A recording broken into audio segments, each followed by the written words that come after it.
All right, there we go. Thank you all very much. Thank you all very much. Thank you all. Thank you. All right, let's see where we're gonna go with this. This has already been a night to remember. Many of you may ask, well, Miss Rosen, why didn't you just come out? Well, because we have a few things to point out here. I'm going to go ahead and go over some of the things. First of all, let me say this first.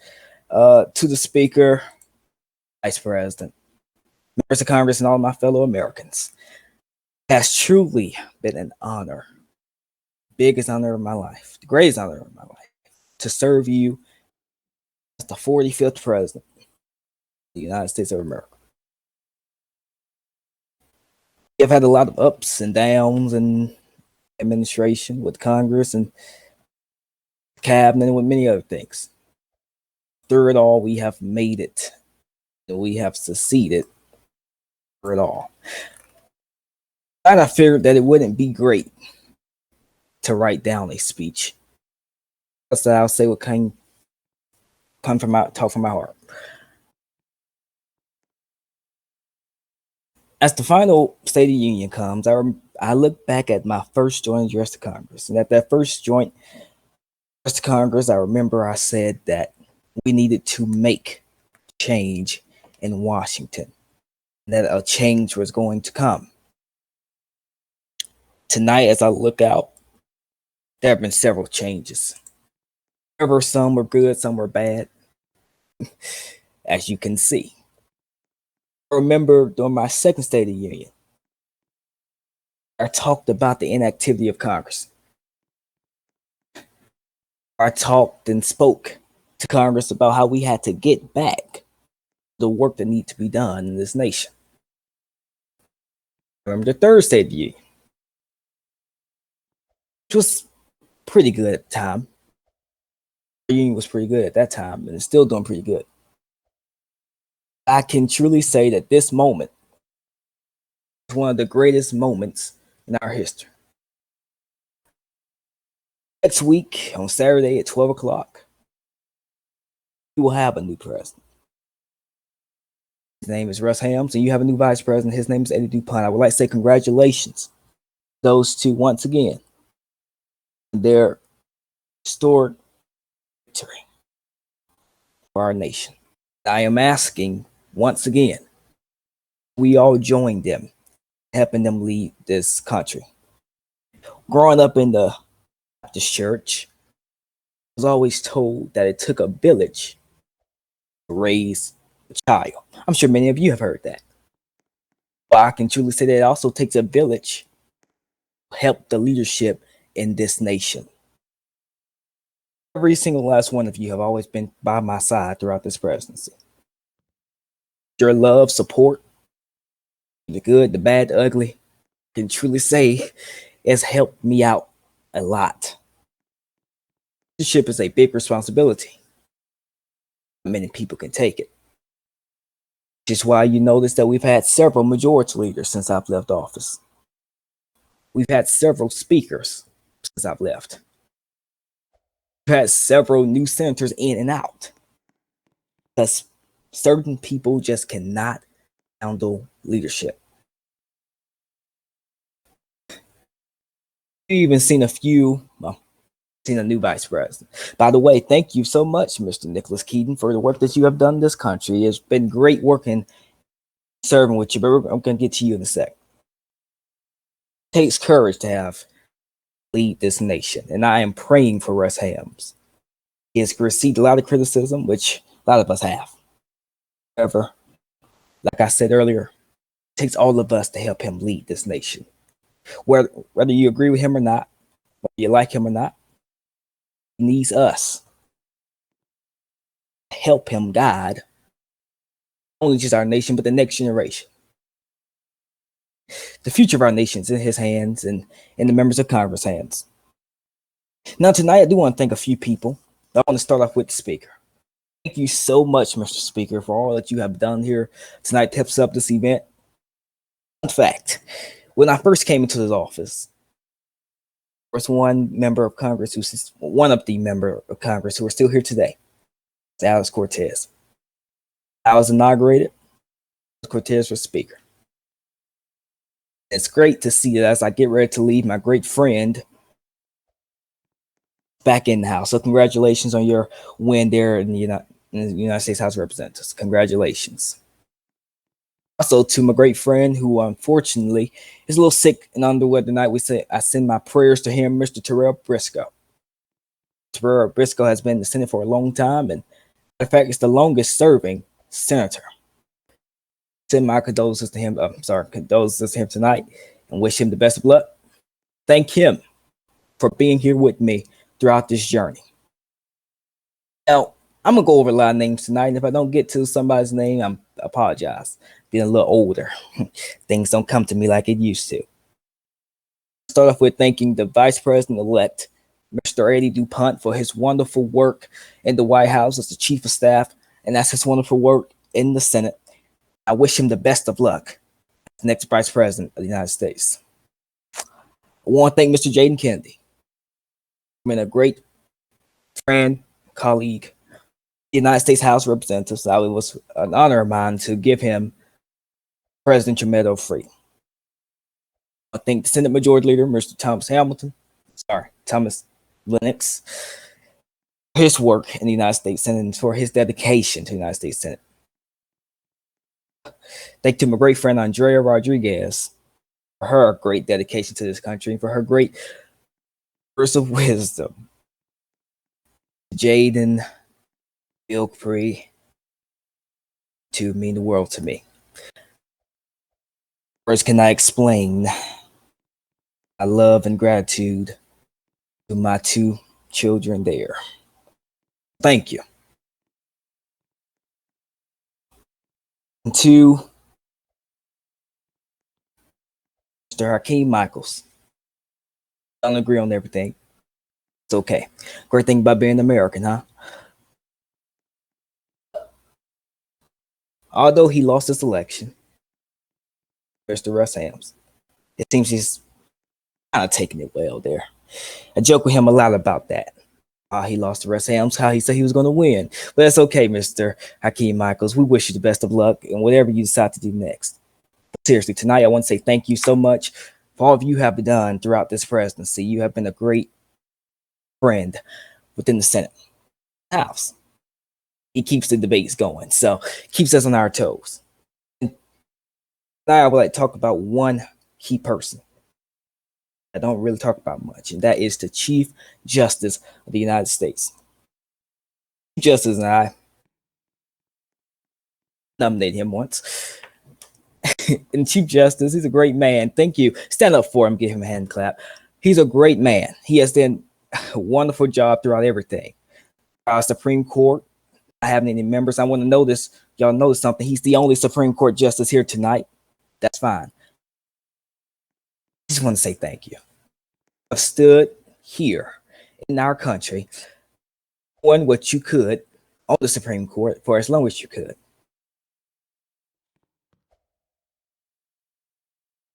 Tonight, I would like to say thank you. I would like to award you the Presidential Medal of Freedom. Thank you so much for your service and dedication to this country, Mr. Chief Justice. Now, okay.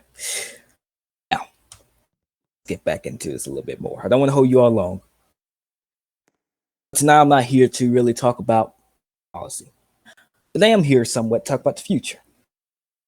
The future of our nation is going to look a lot different. I've been president for a while. People remind me of that a lot. Seeing a new president is going to be a little new to all of us. It is something that we're going to have to get used to. I had great conversations with Mr. Russ Hams. I had great conversations with Mr. Russ Hams. Let's put it like that. He is ready to lead this nation. However, just like any of us, he's a little nervous, like I was when I first came to his office. It's not an easy job. He's going to make mistakes. Once again, it's up to us. Be the people to help lift him up. Like I said earlier, even if you don't agree with him, you still have to be here to support him in a sense. Mr. Russ Hams have very great plans for this nation. There's no doubt in my mind that he won't do an excellent job. I reminded him that we are in a very divisive nation with him. There's going to be people who are not going to like him. I understood that. I told him that this nation needs stability. He's a leader, a real leader at this moment. I reminded him, as President of the United States, he needs to try to uplift the American people and unite us as one again. By our conversations, like he's ready to do that. When I first came to his office, I talked about unity. Talk much about hope. They talk about unity. Because I still believe what I said to be true. And that is, on my first inauguration, my words were, the emblem of our nation, the eagle. The eagle cannot fly without both wings. That still remains true to me. I've heard many other senators use that during their speeches, so it seems that it's running true to a lot of other people. That's what I want you all to remember as we continue to move forward in our nation. As we continue to move forward, you have to remember that we're all just Americans. We're all just humans. As a Christian, I believe that I serve a God that's a forgiving God. Many of us here believe that same fact. Or let me not get too ahead of myself.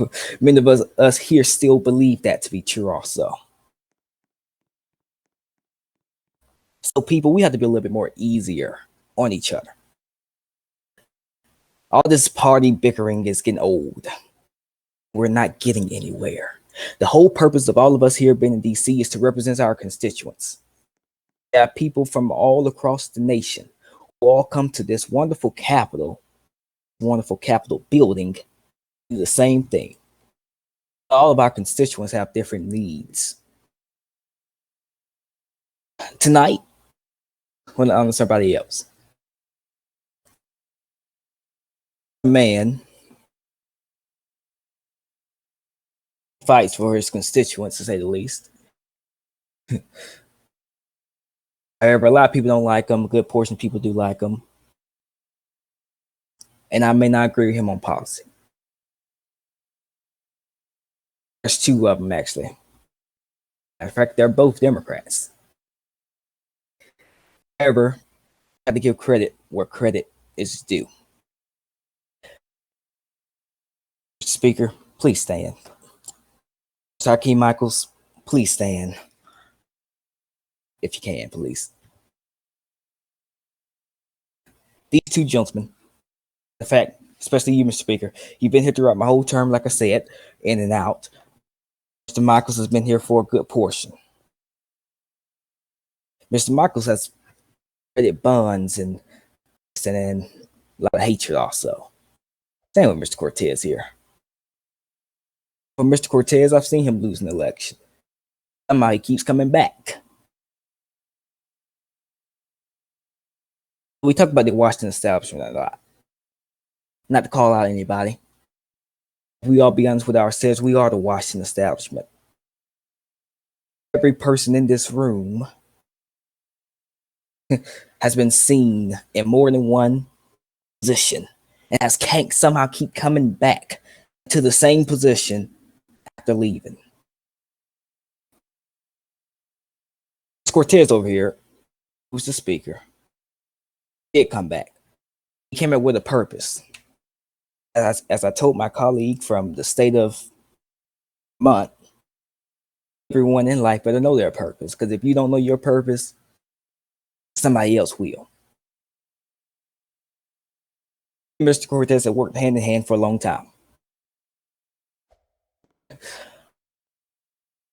Tonight, I can truly say that not only is he learning more and maturing more, but he's actually getting better at what he's doing. Cortez is most definitely a patriot, but Mr. Cortez is a person who I can call a friend here in the house. True American. He fights for what he believes is right. Hakeem is someone that most of us have already debated, especially Republicans. One thing about him, he will always stand firm in what he believes. He'll become a lawyer, maybe. Either way, like I said earlier, partisan politics has stopped. Jaden Kennedy, please stand. Oh, mine. I awarded Mr. Jaden Kennedy the award of the Presidential Medal of Freedom. At the time, he's one of the most bipartisan senators. He's changed a little bit.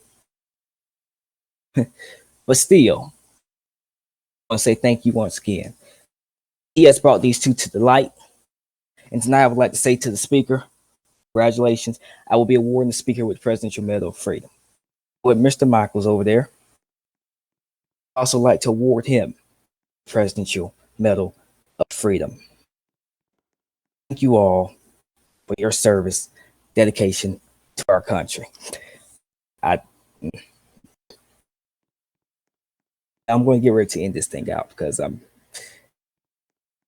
ready to inch out of here.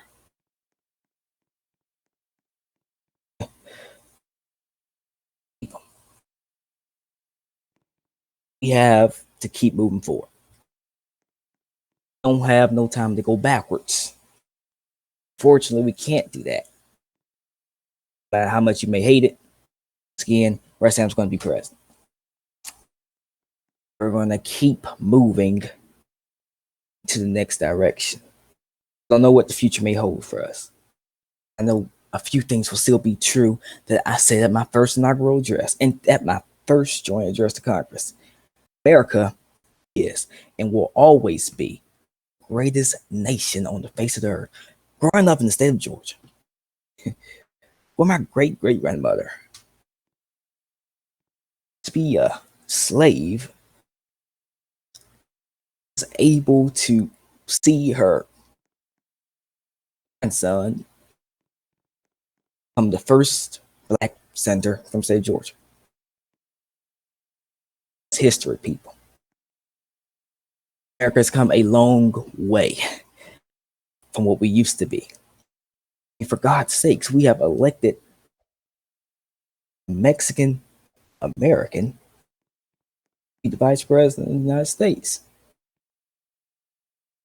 If that doesn't show where we're moving, I don't know what is. There's people who want to move America backwards.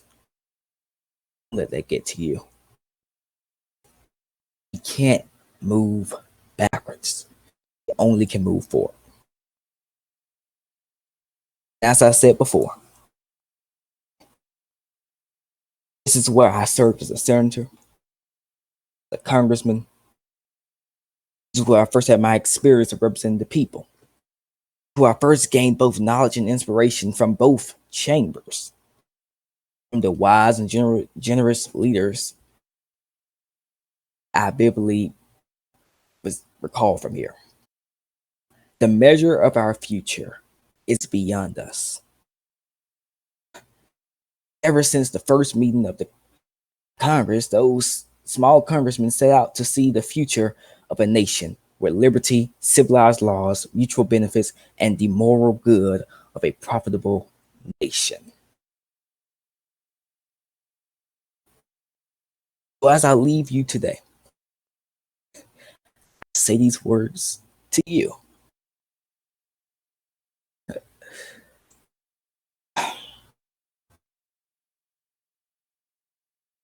Keep being the change that you want to see in America.